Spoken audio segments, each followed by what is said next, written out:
Resilient, sustainable and collaborative supply chains are at the core of everything we do at SAOS. Our expertise and commitment to continuous improvement in these areas are why we lead on the Scottish Food and Drink Partnership work in this area of project delivery. The challenges of climate change, global political volatility, energy costs, rising prices and disruption in supply chains all affect the cost of doing business. To help, we need to focus more and more on how we make our supply chains stronger and more resilient. We have developed new tools to monitor and address emerging issues in supply chains and in sectors. These can help producers and food and drink businesses plan ahead and seek mitigating strategies to minimise the bumps along the way. Improving food security by seeking to build shorter and more local supply chains is a key focus of our work as we help identify opportunities to replace imports and help producers and processors build collaborative and closer working relationships. Focusing on our provenance also provides new market opportunities as well as helping to drive efficiencies in the supply chain. As just one example, we're exploring ways to reduce Scotland's reliance on imports of soya for animal feed, bakery and other products, replacing them with homegrown, sustainable alternative sources of protein such as hemp and faba beans. We're embracing the journey to net zero and helping our industry to build on its world-class assurance and reputable environmental credentials. We're also committed to addressing wider sustainability issues around community, fair work, biodiversity, water use and soil health. Working together is the foundation of SAOS's work. Collaboration and cooperation are fundamental to everything. It's what we do.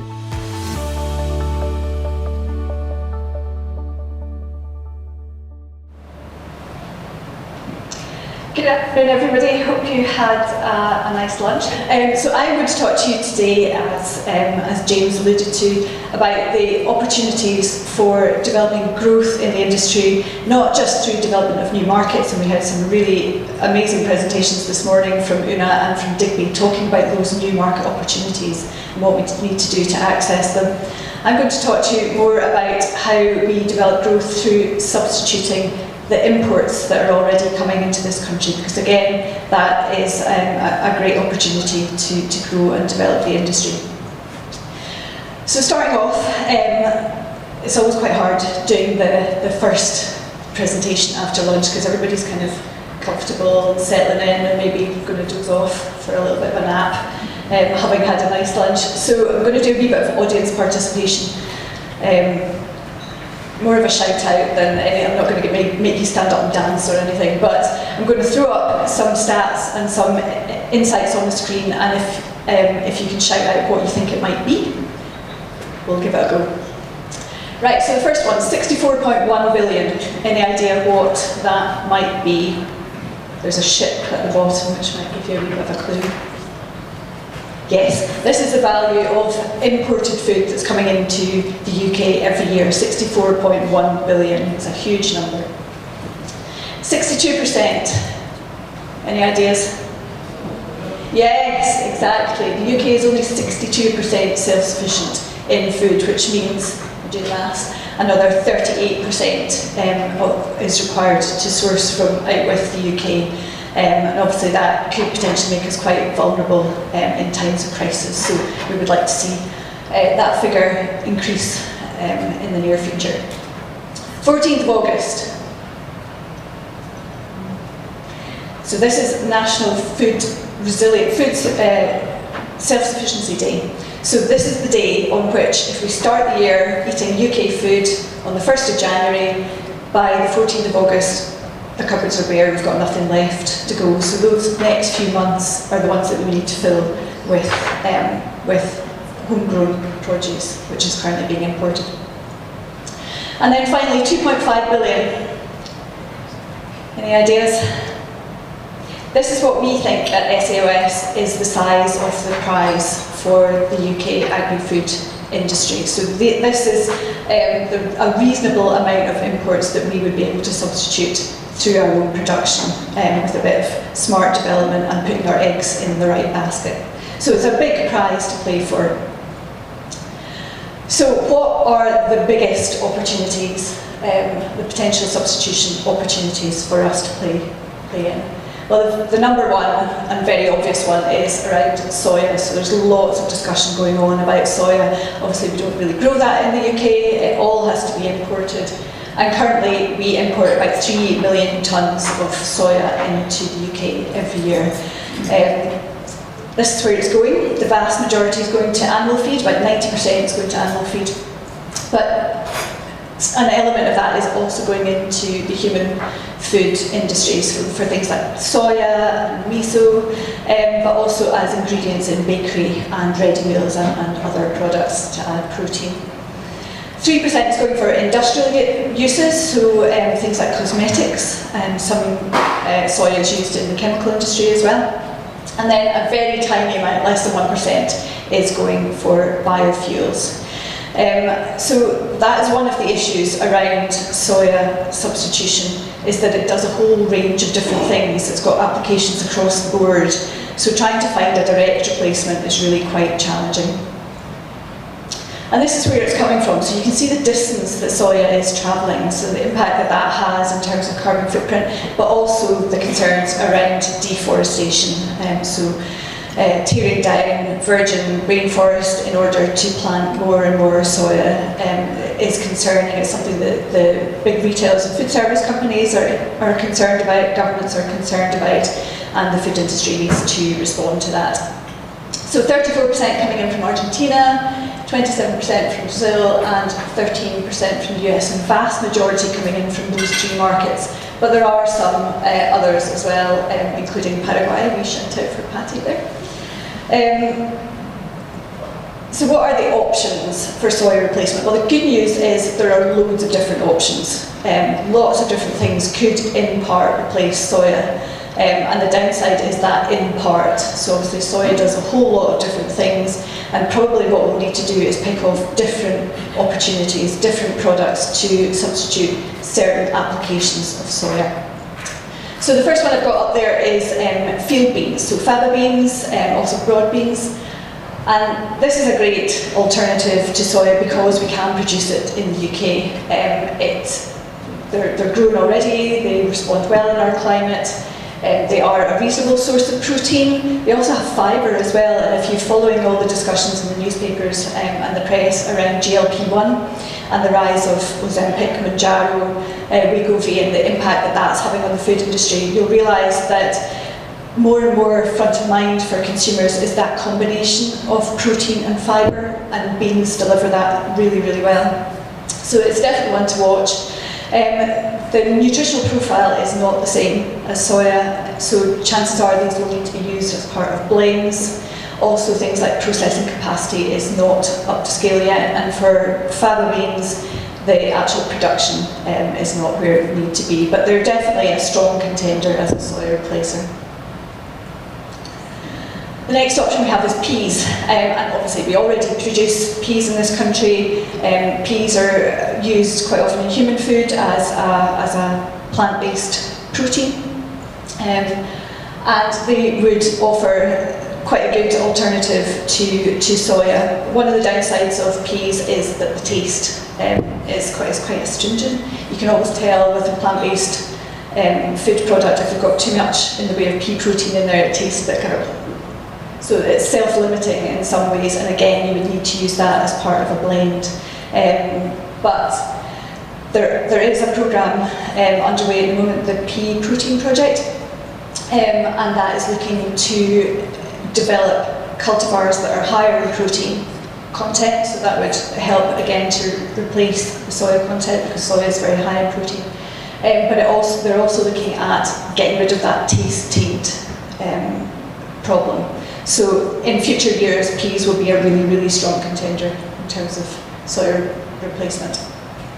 Another one is rapeseed meal, and again, we already produce rapeseed in this country, so that would be potentially a really good alternative. Processing capacity is somewhat lacking, and again, the nutritional profile is possibly not what it ought to be. It's not directly comparable with soy, but it can definitely work as part of a blend. Lupins is an interesting one. So these are from yellow lupins, and on the continent, so in Central Europe, Germany, Austria, Hungary, there are a lot of human products that are kind of plant-based ice creams, plant-based dairy alternatives that use lupin as a really kind of creamy, high-protein ingredient. And lupins have they're about 42% protein content, so really high and comparable with soya. Production in the UK is really, really small. There's very, very limited acreage of lupins in production. And there is an issue around processing as well, so there would need to be investment in processing. Vetch is an interesting one. The Soil Association have done some work with sprouted vetch as a poultry feed, and that's been really quite encouraging. But again, there are some toxin issues around vetch, so it would need to be sprouted, and there is that additional processing requirement. Grain is a good one. So grain tailings, obviously a co-product, so that's great from a carbon footprint point of view because it is a kind of waste product, and this would be revalorising that waste as feed. Also, sprouted grains have good potential for protein for soya substitution. This is an interesting one here, duckweed, that kind of pond scum that grows on still water. So duckweed, algae, seaweed all offer interesting alternatives to soya. There are some very small pilot commercial production units down south looking at duckweed. And again, it's got a really high protein content, it's about 40% in duckweed. And interestingly, it has minimal land requirement. You can grow it in tanks. It also has potential for aquaculture as well. So again, it's not all about on-land replacements for soya. We can use marine-based alternatives as well. And then finally hemp, and there's lots of discussion going on about hemp, and we're going to have more of a deep dive into hemp later on this afternoon with the real experts on the stage. But suffice to say that hemp is again another strong contender as a soya replacer. So we've got quite a few options there. The things we need to bear in mind are the nutritional profile of whatever you're trying to do to try and get at parity with soya in whatever the end product is going to be. Digestibility, not all of these things are as digestible as soya, so again, part of blends helps to improve that digestibility. Any taste and texture issues, scalability, a lot of these, particularly the more innovative, new on the market things, they've got issues around scale and needing to build that production and processing capacity in order to really achieve replacement of soya. Ease of formulation, some things are easier to put into a formula than others, so again that's a factor. Price, obviously a factor in all considerations. And any regulatory restrictions on hemp, I guess, is something that's quite subject to regulatory restrictions, and that's slowing down the potential for market growth in that area, but things may be changing, and we'll hear more about that this afternoon. So that was soya, that is a big opportunity, but there are others. So eggs is one of those. Currently we import £132 million worth of eggs into the UK. These are fresh eggs, but also processed eggs. And you can see there about 80% of the imports are in fact processed eggs. So these tend to be pre-boiled, or they can be liquid egg and liquid white, maybe separated. The vast majority of those are coming from the Netherlands. There are some there from Ireland as well, and I guess Spain Valley might have more insights to share on that and what those products are, where they're coming from, and also a tiny amount from Germany. But there is good potential, again, with investment in the supply chain and the production end of things, to develop more self-sufficiency in eggs, particularly on that processed egg end of the market. Dairy, £1.1 billion worth of dairy products imported into the UK. That's a huge amount. That's almost half of that, 2.5 billion that we were talking about. And this is how they stack up. So cheese at over 300 million, butter just under 200 million, concentrated milk, which is a bit of a catch-all bucket that covers evaporated milk, condensed milk, liquid milk proteins that are coming in for adding into bakery and other products, and then finally liquid milk. So interestingly, cheese imports declined by 144 million between 2019 and 2023-24, but still account for over half of those imports. And there is an element, I mean, we won't be able to substitute all of the cheese that's imported in. You know, consumers will still want to buy French brie or Italian Parmesan cheese, but a lot of the imports coming in are actually just block cheddar. So that could potentially be replaced fairly easily with domestic production. Pigs, and I'm not going to pretend to be an expert on pigs, but we do have an expert on pigs on the panel, so we can deep dive into that a little bit more later on today. But the UK is only 58% self-sufficient when it comes to pig meat, so almost 800,000 tonnes were imported in 2024. Again, that's a huge, huge number. And those included just under 350,000 tonnes of fresh and processed pork, and just under 200,000 tonnes of bacon, of which 100,000 tonnes comes from the Netherlands alone. So a lot to play for there, and the total value was just under £3 billion.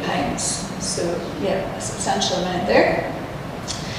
Right, you might need to bear with me a little bit here, because this is a wee bit mad, but you know, open minds, creative thinking, all that, all good stuff. So it's not just about the big headline opportunities, it's about thinking creatively in all imported scenarios and seeing whether there's something that we can substitute that with, that we can produce safely and sustainably in the UK. So if you have a teenage child, or if you spend a lot of time in urban areas, or if you have a certain algorithm in Instagram, you'll see a lot of pictures like this. Young people posing for cameras with what looks like pond scum in front of them. This is actually matcha, and consumer interest in matcha has really spiked over the last 2 to 3 years, both from a health benefit point of view, but also from a taste point of view as well. It's really quite trendy. And that is how matcha looks in its kind of traditional state. It's obviously a tea-based product from Japan. Most of the production still is exported from Japan, from very defined areas within Japan as well, actually. So it's quite a geographically insecure product. So what we've seen in the last year or so is almost like a perfect storm. So consumer interest has spiked almost exponentially when it comes to buying matcha. But the matcha harvest last year did really, really poorly. It had almost a cataclysmic harvest for matcha. So prices have really gone through the roof, and it's been really quite difficult to get hold of in some markets. So people started looking around for alternatives. What can I use to tap into that consumer market, get those sales from those consumers who are interested in the health benefits and the taste benefits of matcha, but that I can get my hands on locally? And this is the solution that some businesses in the Baltics, in Eastern Europe and into Finland have identified as a potential source. So it has lots of different names: roseberry willow herb, fireweed, lots of unprintable names when you're driving through clouds of its seeds in the summertime and it's self-seeding all over your garden. But this makes a credible alternative to matcha, and actually there are a number of little clusters of cooperatives and collaborative groups throughout that area of the Baltics and into Finland and parts of Eastern Europe as well, who are going out and gathering the leaves of fireweed and producing their own version of matcha, which does taste fairly similar. It has a similar profile nutritionally speaking, some of the health benefits, and in those regions, and this is one of the reasons that they've turned to it so readily, is that it has that kind of folk credentials, you know, in herbal medicine, or it's the kind of thing your granny might give you if you had an upset tummy, for example. You would get a tea made out of roseberry willow herb. So that has developed into a number of these little entrepreneurial brands, startup brands. It's not big volumes at all, but the pricing is large. So this product here, Plucked, which is from Lithuania, I think that retails at about €16 for 50 grams. So it's quite substantial pricing, and it's expensive to collect, but it is becoming cheaper as the collectives get into their stride and invest in processing capabilities. So a number of the barriers and blockers, these are some of the more common things that are stopping us. Do you know, if this was easy, we would have done it already. We would have already replaced soya, and we wouldn't be bringing it in from overseas. But there's lots of things in the way, and here's some of the common ones. So first of all, availability. Both availability in terms of volume, but also in terms of seasonality. So can we grow this all year round? And how much can we grow without displacing other agri products that we grow? People's an interesting one, so getting access to people to harvest whatever it is that we're proposing is produced, that's an issue. When I made up this slide, that was what I was thinking. But also, you're relying on people to take a chance. So farmers may be willing to produce something, but if the buyer at the other end of the scale is not willing to take a chance and change their supply arrangements, that's a real kind of blocker there. So people are in themselves can be a barrier to change. Pricing goes without saying. Routes to market, these take time to develop, and again, they take a lot of effort, they take a collaborative effort to develop these new routes to market, and it's not easy. Climate, can everything be produced in the UK? Possibly not, and that may influence our decision on what we decide to use as an alternative. Lack of processing capacity, that has come up again and again and again. We talked about it in the eggs, in the soya replacements. So investment in processing capacity is absolutely key to unlock some of these opportunities. There's the issue around scale, and again, it's difficult to create scale until you have a market, but you can't create a market until you've got scale, so it's a bit of a chicken and egg situation. That needs a lot of effort and attention. And then finally, the functionality. So can the product you're proposing replaces soya, for example? Can it behave like soya in all circumstances? And is it a true replacement? But most of those things are only going to be achieved through collaboration and cooperation. These are not issues that one business can address on its own. You need collaboration, cooperation throughout the supply chain to really make things work. But the rewards are there if we can make these things work.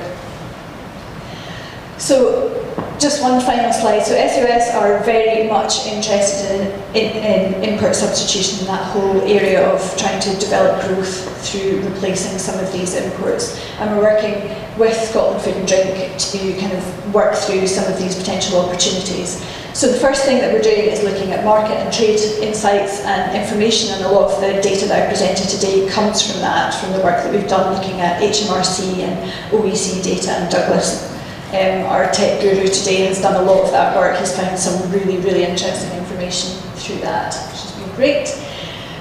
We're working on understanding the supply chain capability and capacity, and also the appetite in the supply chain to focus in and look at import substitutions in various different products and categories. We're trying to understand better what the requirements are from the customer end of the supply chain, where they're seeing gaps and where they might be more motivated to put some time and investment and effort into creating and taking a chance on a new supply. We're also looking at non-foodstuffs, so things like CO2. Again, we import a lot of CO2 into the country. Can we make that ourselves domestically? The potential is there. What needs to be done to be able to do that? And that's what that work stream focuses on. We're also looking at the technologies and support systems around, what we actually need technically, scientifically, to develop these product substitutes. And then finally, the Sourcing for Growth project, which is essentially a matchmaking service. So we're looking for people who've got a supply of X and are looking for a market for it, or looking for buyers who are struggling to get hold of whatever it is that they're looking for, and SAOS can help through the Sourcing for Growth platform, help pair those people together and facilitate those discussions and development negotiations. That's everything I had to say today. Thank you very much for your attention, and I look forward to your questions shortly.